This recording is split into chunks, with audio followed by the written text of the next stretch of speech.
Hi, and welcome to P228's review of the P228.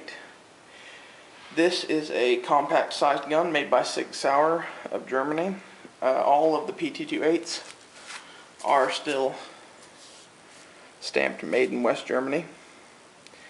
Some of the P228Rs, that's the railed version of the 228, which is kind of hard to find, may be the Exeter, New Hampshire made guns.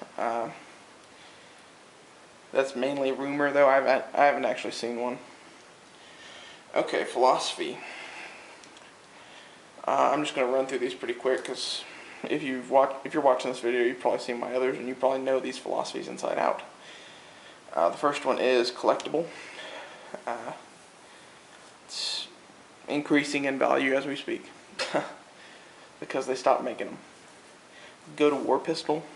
It's capable of accepting magazines from its full-size brother. It gives you 18 rounds.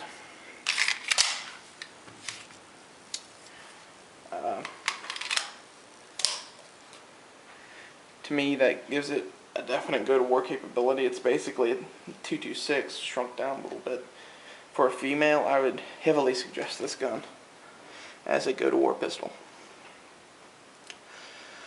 Let's see, what else? Concealed carry. This gun is quite concealable, very carryable. And finally, range fun gun. Sigs are fun to shoot. Track record. Sigs have an excellent track record. Caliber. 228s are only available in 9mm NATO. Or, sorry, 9mm. They are NATO chambered though. Magazine. This is actually an interesting one. Borrow Mr. P226 mag again. So there are several options for this gun, magazine wise. Like I already said, you have 228, 226 mag compatibility, so that they can rock this 18 round McGar magazine. Down from that, you have the Sig factory P228 mag at 13 rounds. But in the middle, you have this, which is my recommended magazine.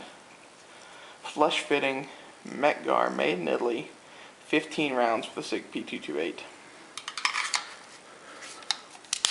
That brings it up on the same level as a Glock 19.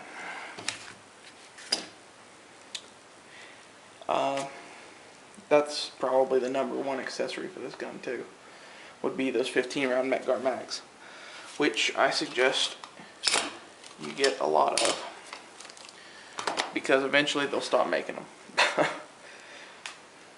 And the more mags you have, the better. Okay, I have way more than I'll ever need there. Not to mention the fact that I have compatibility with these.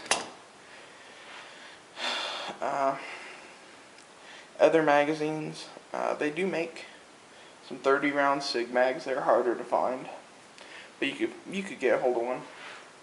And the 20 round McGar. It's this magazine with a +2 base plate on the bottom.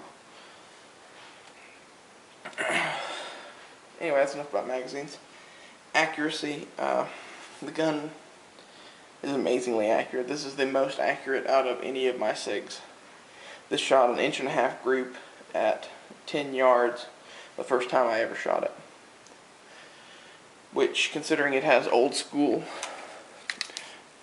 dot bar sights, I think is fairly impressive.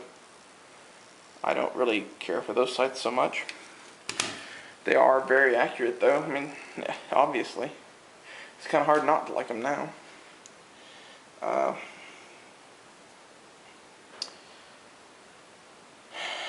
I would say every time I've gone shooting with the pistol, it has been on that same level of accuracy. Size and weight. When considering carrying or buying this gun, I would consider the fact that really it's not all that much smaller or all that much more lightweight than its full-size brother. They are very, very similar in size, and I personally wouldn't buy a 228 again. I don't see the purpose. For me anymore, I either want a full-size gun, and I'll conceal carry that, or a subcompact gun, and I'll conceal carry that. Doesn't really matter either way, but there's just no purpose to having these guns in the middle. Other than they do shoot a little bit better, I've noticed that.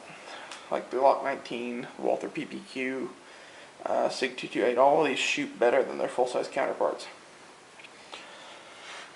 So maybe if you have smaller hands, want a little bit more accuracy, while giving up some mag capacity, you could go for these compact size guns. Ergonomics. Sig ergonomics are great. That's all I'm going to say about it. Materials used, it's the standard P series aluminum frame and the old school stamped sheet metal slide. Durability and reliability, yet again, Sig. There's not much more to say about it than that. Variations. The P228 had a lot of variations in it. They have nickel slided ones. They have special edition ones. I don't remember what any of these are now. It's discontinued. It's a little hard to find any of those, but they are out there. I saw one nickel two-tone Sig P228 at a gun show. It was pretty beat up, but it was very cool. I've always kind of liked that look in the Sig. It's a little flashy, but it's very cool looking. Accessories.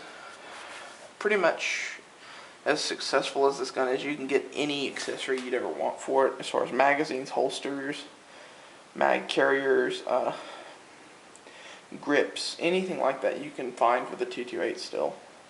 Everybody still makes stuff for it. Compatibility with your systems. For me, this is very compatible as a wife gun. Okay, it's like you have your gun, which has these magazines and fits your hand very well, and you can have her gun, which takes the same magazines, only hers are a little shorter, but she can use yours if it comes down to it. And there's cross compatibility there. A lot of the parts are the same in both the guns. I would say if you're running a 226, consider either another 226 or a 228 as a second go-to-war gun.